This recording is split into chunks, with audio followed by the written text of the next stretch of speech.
Hello everyone, it's Sniz, and before someone chimes in, a Raystone video? Geez, he really did run out of ideas before Knots kicked the bucket. I'll have you know before Ronimo's bankruptcy that I had multiple video ideas still available, I just was too lazy and they were lower priority than my reviews at that point. This one should be relatively short and sweet, but something I did have a bit of interest in. So if you think this might end up being too long regardless, see it from my point of view. When are we ever gonna see a reason to discuss this upgrade in any detail?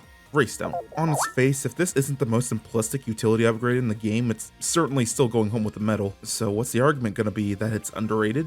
Well, no, not really. I see it in competitive play, and plenty of people who play pubs still acknowledge its usefulness, even if it's not particularly exciting. I suppose it's more that it's easy to underestimate, but also I want to go a little over some of the odd and interesting shifts that occurred in utility row over the years. So I'm gonna go ahead and get into the what of the question, followed by the why.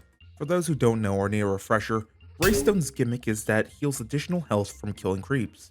300 HP on base, scaling up to 528 HP at level 20. The upgrade is a single stage purchase of 120 solar. Pretty simple, so let's spice it up with a bit of trivia of Raystone's origin. It is an exclusive utility upgrade. You see, for balancing's sake, the utility row in Awesomenauts needs to have these three upgrades be universal for every character, even though some simply don't benefit from these upgrades nearly as much. Having these upgrades available gives the player strategic options that everyone in the match has to factor in regardless of who they're playing. Though the more obvious answer may be that making a unique utility row for every character would have been a fool's errand. The non-universal utility is their boots, which some characters have boots with a lower speed bonus but provide a special quality to the character's movement. Baby Curry Mammoths, which most characters have, but Starstorm and Overdrive are exempt as they have their own special utility upgrades. And the other, the rather elusive upgrade, the fourth upgrade in row 4, which for this we're gonna have to get into a bit of history. During the Frozen Frontier update, a lot of major changes were made. Number values were multiplied by 10 to try to get a more accurate reading on numbers. Scoop was released, solar on kill was increased, and solar items were removed to make the game's pacing quicker, more aggressive, and builds more flexible. The humor isn't lost to me that of all the things we're talking about in this update, how Scoop compares on release to his modern counterpart, seeing the approach of how the game's more snappy pacing was encouraged, and how as early as 2.7, Ronimo was setting the groundwork for the leveling system. Out of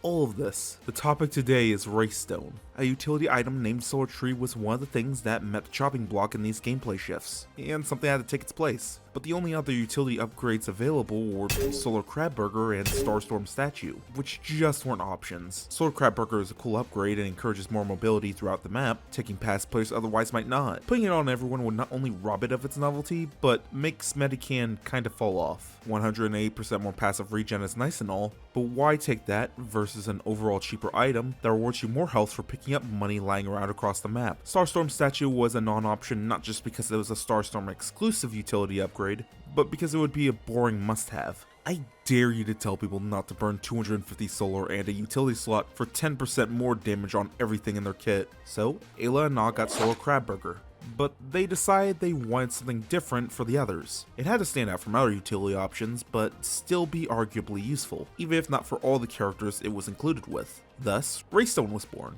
to little fanfare. Was this because people missed Solar Tree so much that they took it out on Raystone? One could argue that, but one might be dishonest in doing so. The item had its own problems. On release, Raystone was 155 solar and healed 200 additional health on killing a creep. A utility upgrade has no right to cost that much for how little it did. If you'll permit me to get conspiratorial, I want to paint more of a picture of this patch. Raystone is the way it is aesthetically to fit in the line of Scoop's release, since its Wraith Lord skin was released alongside the patch, and a lot of characters were pretty big on their respective releases. Scoop was no stranger to this. He was essentially Bear Clunk, could build Lance into Spoon Man and chunk enemies from a good distance, while still being able to easily initiate and follow up with root duration. This was also back when Hammer had a more generous hitbox. He was seeing consistent pick or ban rates in the first Alienware Awesome Cup tournament, so he saw a lot of play, but you wouldn't catch a Scoop dead rocking Raystone. He is the best self-healing tank in the game. The upgrade was redundant. Boots, pills, and piggy bank were far more tantalizing. Why do I bring this up?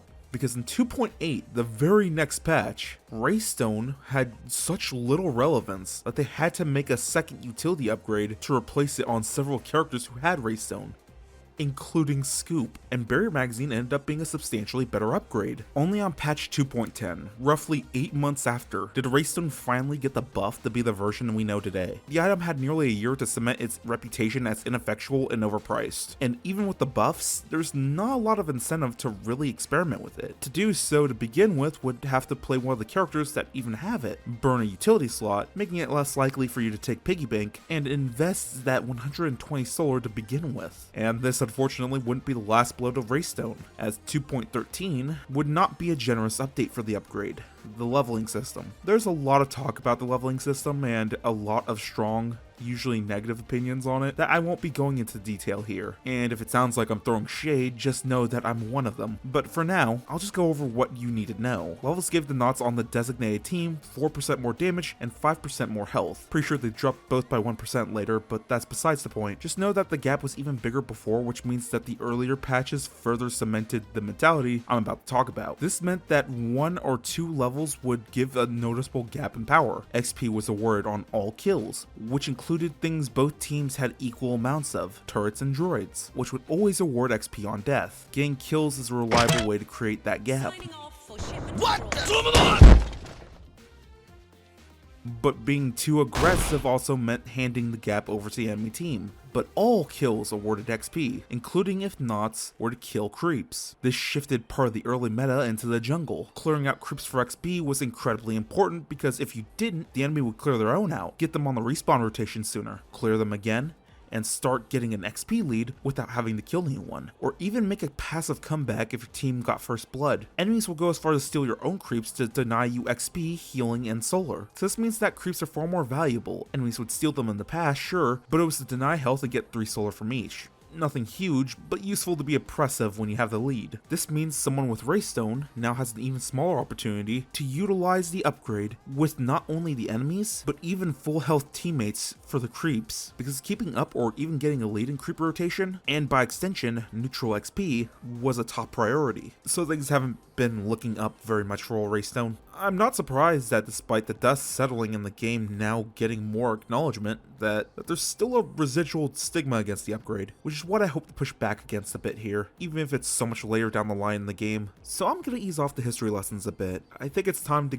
go a bit more over the upgrade itself, and see how it stands on its own merit. Wraithstone is a very map-dependent upgrade. Even if you're on the winning side of AI Station, chances are you're not going to be grabbing this upgrade on a map with only 3 creeps, and all of them that provide no traversal benefit or farming outside of the creeps themselves. Starstorm is iffy, but you can take it there if you really wanted to. But Ribbit, Serona, and Agulon are the maps where this option shines the most. Since after Serona's map rework, there's plenty of traversal through the jungle involving the top lane and base, while Ribbit and Agulon's center areas integrate into the creep jungle along with their map gimmick, making constant rotation and control over these locations very important. As for the properties of the upgrade itself, Wraithstone's healing bonus is huge, an additional 300 health. That's 150% more health you're getting from each creep. For reference, that makes a single creep as potent as a health pack on the map. If you kill 2 creeps in a rotation, you are getting the healing's worth of 5. Which is also very good because if you're making your way to the creep for the explicit purpose of healing, remember, as important as creep rotation is, you can't be absent doing it 24/7. Chances are that you're missing more than the 400 HP that 2 of them will get you normally. Sure, you may be rotating or farming XP, but if you aren't, or even if you are, healing more than 200 a pop is very useful if you've been hit with some hefty burst. It also makes for potential bait against enemies. Plenty of people want to chase a low health opponent up a Serona jump pad, even if your creeps are available. After all, if they catch you fast enough, 200 to 400 health might not be enough for you to make an escape, but 500 to 1000? Well, that's negating the damage of bulkier burst options in the game. This is apparently worthwhile enough that Ayla having an upgrade with strikingly similar properties is considered one of the best upgrades in our basic attack row, though there are very notable differences to it compared to Wraithstone.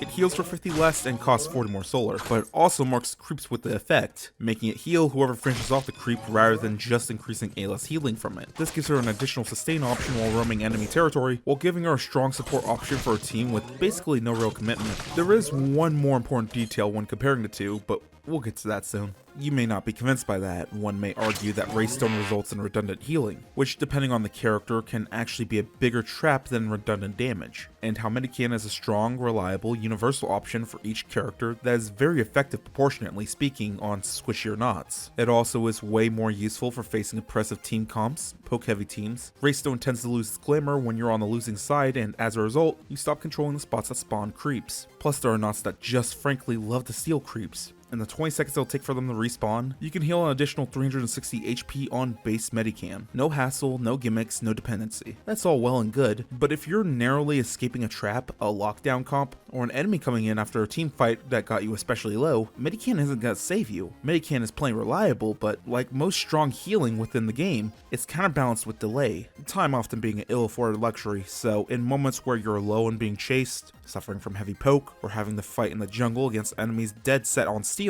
this is where the upgrade really shines. Being able to yo-yo your health back is incredibly useful for dire situations. Being able to undo punishment for overextending into enemy territory, sharing creeps with your teammates because you got more than enough from one, and being able to face tank a bunch of turret damage from droids and still be full health afterwards changes the flow of the match even if you don't feel like it. Sonic Listening Device does this better obviously, but the fact that this is even a practice and so greatly appreciated shows the merit of it. But you know what SLD doesn't do better than Wraithstone?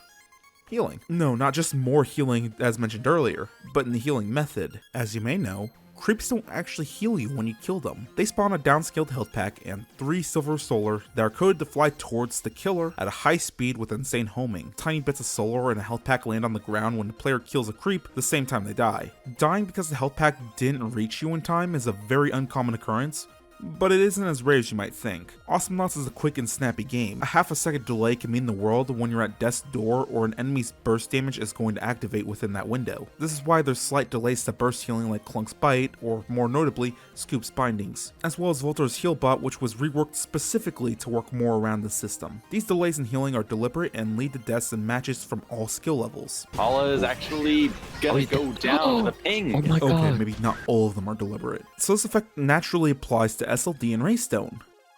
Except no, actually. Sonic Listening Device empowers creep healing. Wraithstone simply heals you for killing creeps. So in that short window between killing the creep and obtaining the health pack, you have already gained more than a creep worth of health, preventing death via health kit travel. It's a small feature, sure, not too significant, certainly, but there's something incredibly gratifying in having the assurance that when you kill a critter, you're gonna get that health, or wouldn't have mattered to begin with. So now that this upgrade is left in this bizarre situation in perpetuity, I find it appropriate to give my closing thoughts. Wraithstone is a strange upgrade for something that's so blatantly simple on its face.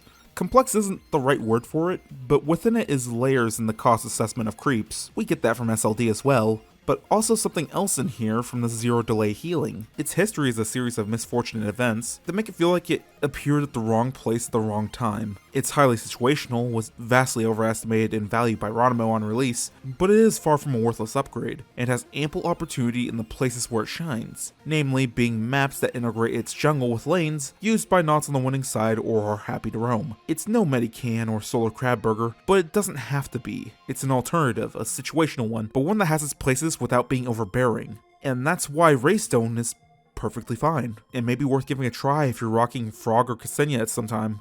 That's all I have for this video. I hope you all have a good day and be safe.